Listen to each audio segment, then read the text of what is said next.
अक्षय खन्ना का बलूच किरदार, संजय दत्त का चौधरी असलम और रणवीर सिंह का हमजा अली मदारी। धुरंधर के इन किरदारों का क्रेज आज भी सिर चढ़कर बोलता है। सिल्वर स्क्रीन पर तो इनका वोकल सबने देखा, लेकिन आज हम बात करेंगे रियलिटी की कि असली जिंदगी में ये चेहरे कितने खतरनाक थे। अब मैं जो आपको बताने जा रहा हूँ उसके लिए खुद को दिमागी तौर पर तैयार कर लीजिए, क्योंकि इसके बाद आपकी रूह कांप जाएगी। ये पाकिस्तान के उस खूनी सिस्टम की रेड फाइल है जिसका एक भी पन्ना अगर लीक हो जाए तो आईएसआई और वहाँ की सरकार सच छुपाने के लिए सरेआम अपने ही पत्रकारों का नामो निशान मिटा देती है। आइए आज धुरंधर और धुरंधर 2 के इन किरदारों की साइकोलॉजी डिकोड करते हैं, जिसकी मानसिकता और दहशत ने दर्शकों को अंदर तक झकझोर दिया था। अक्षय खन्ना का वो खौफनाक स्माइल वाला लुक हो या संजय दत्त का वो एनकाउंटर स्पेसिस वाला गुरूर, असल जिंदगी में ये कौन थे? इन्होंने कितने बेगुनाहों का खून बहा? और सबसे घिनौनी बात, इन्हें पाल कौन रहा था? दिल थाम कर बैठना, क्योंकि अब हम कराची की उन गलियों में उतरने वाले हैं जहां नेता, वर्दी वाले और खूंखार आतंकवादी एक ही थाली में बैठकर बिरयानी खाते हैं। अक्षय खन्ना का रहमान डकैत वाला अवतार इतना डरावना है कि स्क्रीन से नजरें नहीं हटती, लेकिन रियल रहमान डकैत की कहानी सुनकर आप चौंक जाएंगे। वो एक ऐसा बेरहम जानवर था जिसने अपनी माँ की ही जान ले ली थी। ये कोई सड़क छाप गुंडा नहीं था। ये इंग्लिश बोलता था, चश्मा लगाता था और कराची के लियारी इलाके में इसका रुतबा अलग ही था। दिखावे के लिए इसने लियारी में स्कूल बनवाए, अस्पताल खोले, लोग डर के मारे इसे सरदार कहते थे। लेकिन सिक्के का दूसरा और खौफनाक पहलू ये था कि इस सरदार के बेसमेंट में एक खूनी टॉर्चर रूम था, जहां इसके खिलाफ आवाज उठाने वालों के नाखून पिलास से नोचे जाते थे, उनकी हड्डियां तोड़ी जाती थी। रहमान डकैत ने अपना खुद का एक सिंडिकेट खड़ा किया था, पीपल्स अमन कमेटी, लेकिन पर्दे के पीछे का सच कुछ और ही था। ये कोई एनजीओ नहीं बल्कि किडनैपिंग, हफ्ता वसूली और मर्डर की एक खूनी फैक्ट्री थी। क्या कोई क्रिमिनल बिना सत्ता के सपोर्ट के पूरे शहर का मसीहा और माफिया एक साथ बन सकता है? यहीं से पाकिस्तान की वो डार्क हकीकत शुरू होती है। रहमान डकैत कोई आजाद परिंदा नहीं था, वो सिस्टम का पाला हुआ एक खूंखार दरिंदा था। पाकिस्तान के राजनेता रहमान का इस्तेमाल इलेक्शन में बूथ कैप्चरिंग के लिए करते थे, विरोधियों का कत्ल करवाते थे और बदले में उसे कराची की सड़कों पर कत्लेआम करने का फ्री पास मिला हुआ था। वो अपना हफ्ता सीधे पाकिस्तान की सबसे बड़ी हुक्मरान पार्टी के नेताओं के साथ बचाता था। लेकिन इस अंडरवर्ल्ड का एक उसूल है, यहाँ खून चख चुके कुत्ते हमेशा मालिक के वफादार नहीं रहते। रहमान का गुरूर इतना बढ़ गया था कि वो खुद इलेक्शन लड़ने की सोचने लगा। वो अपने ही आकाओं को ब्लैकमेल करने लगा, और जब एक पालतू कुत्ता अपने मालिक की कुर्सी पर भौंकने लगे तो उसे मौत के घाट उतारना पड़ता है। 9 अगस्त 2009 को कराची के बाहर रहमान डकैत का एनकाउंटर कर दिया गया। पाकिस्तान की जनता को बताया गया कि पुलिस ने बहादुरी से एक डॉन को मार गिराया, पर सच ये था कि एक प्री प्लान्ड एनकाउंटर में रहमान डकैत को हमेशा के लिए सुला दिया, ताकि उन राजनेताओं का राज हमेशा के लिए दफन हो जाए।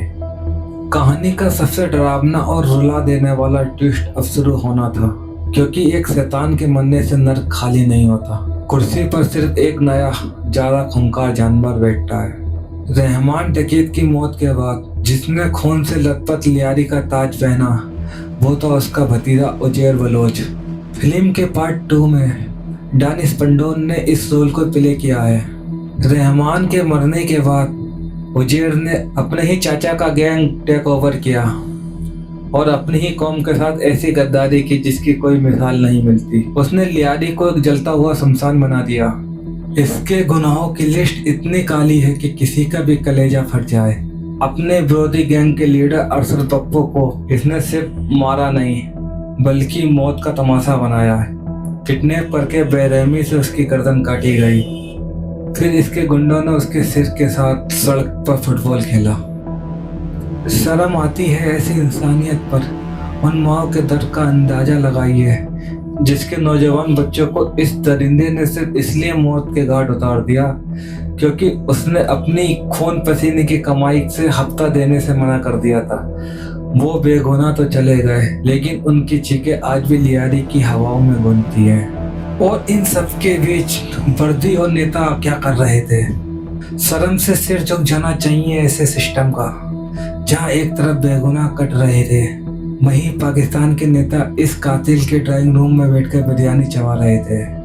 ये वो दौर था जब इस गुंडे के घर में इलेक्शन की रैलियां फिक्स होती थी।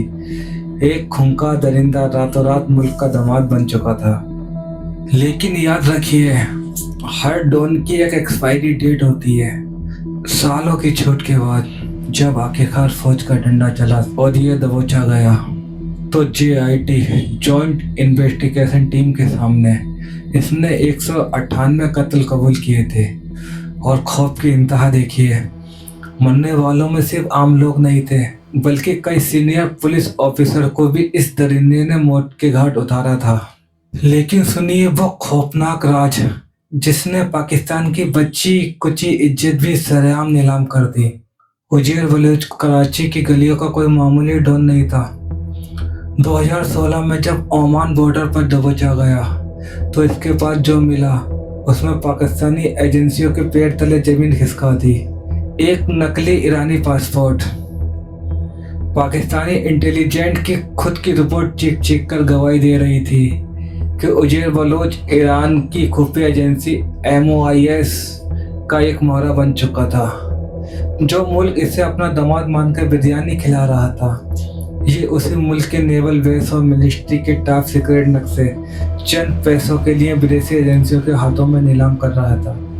जरा सोचिए, एक गली का गुंडा जो पाकिस्तान के मिनिस्टर के साथ डिनर करता था, वो अंदर ही अंदर देश के सीक्रेट बेच रहा था। जो मुल्क एक लोकल डॉन से अपनी फाइल नहीं बचा सकता, वो परमाणु युद्ध की धमकी देता है।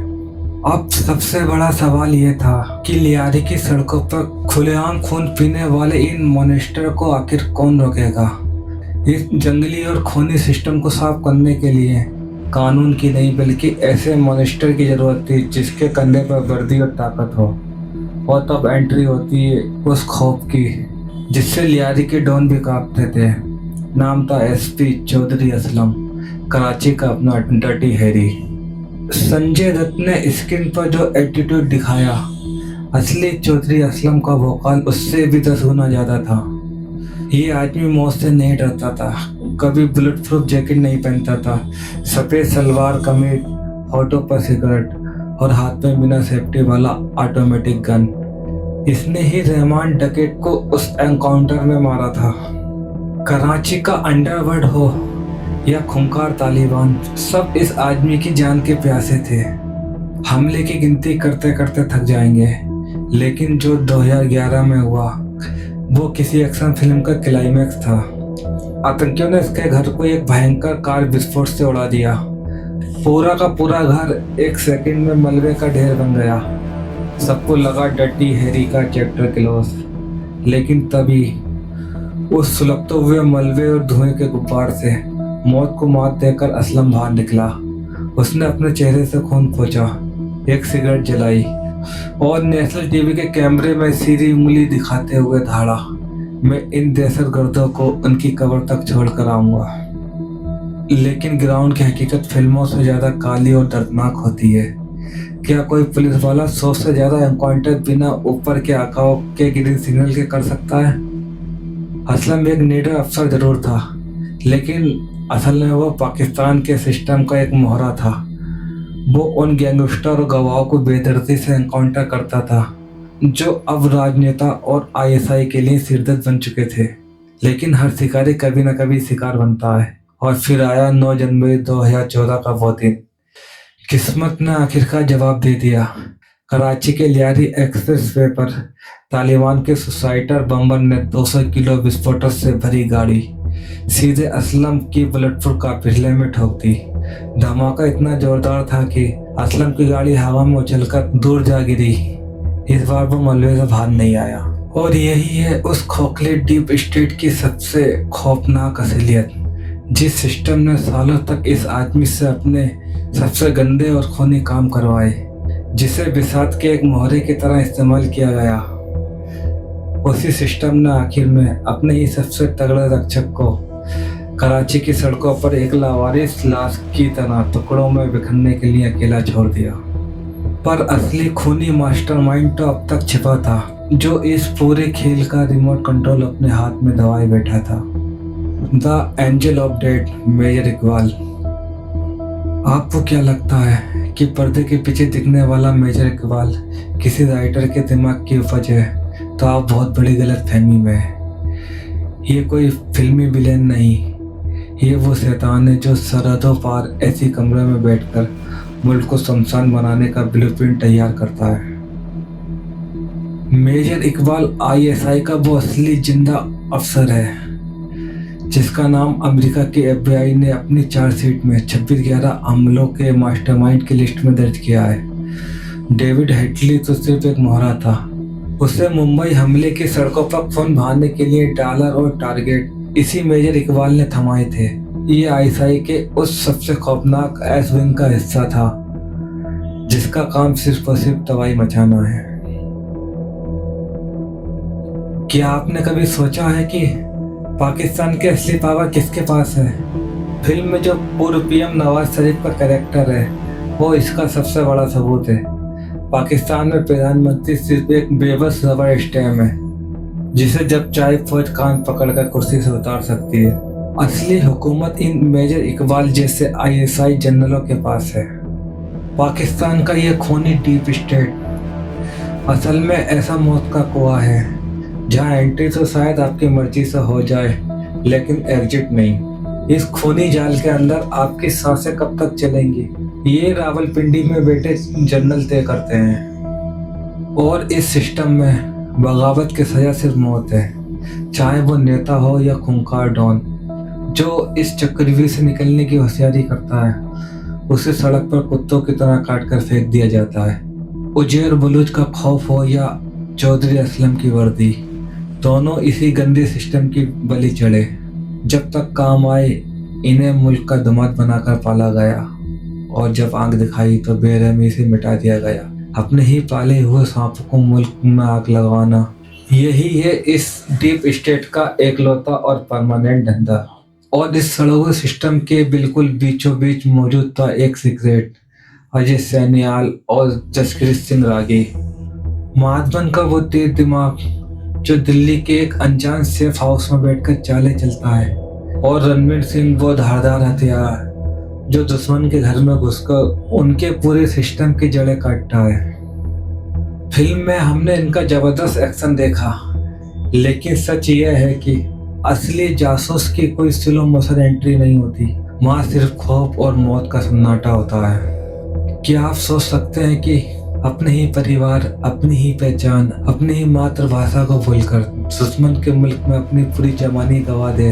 असली दुनिया में ऐसे कई गुमनाम जसकीर सिंह हैं, वो सूरवीर जो देश के लिए अपना असली नाम तक भूल जाते हैं, जो 20-20 साल हमजा अली मजारी जैसे नकली नामों के पीछे छिपकर नमाज पढ़ते हैं, उन खूनी गलियों में रोज मौत के साए में घूमते हैं। वो ये सब क्यों करते हैं? सिर्फ इसलिए ताकि दिल्ली में बैठे उनके बॉस को एक छोटी सी इंफॉर्मेशन मिल जाए, एक ऐसा कोड, एक ऐसा सुराग जिससे बॉर्डर के इस पार सो रहे हजारों बेगुनाह हिंदुस्तानियों की जान बच सके।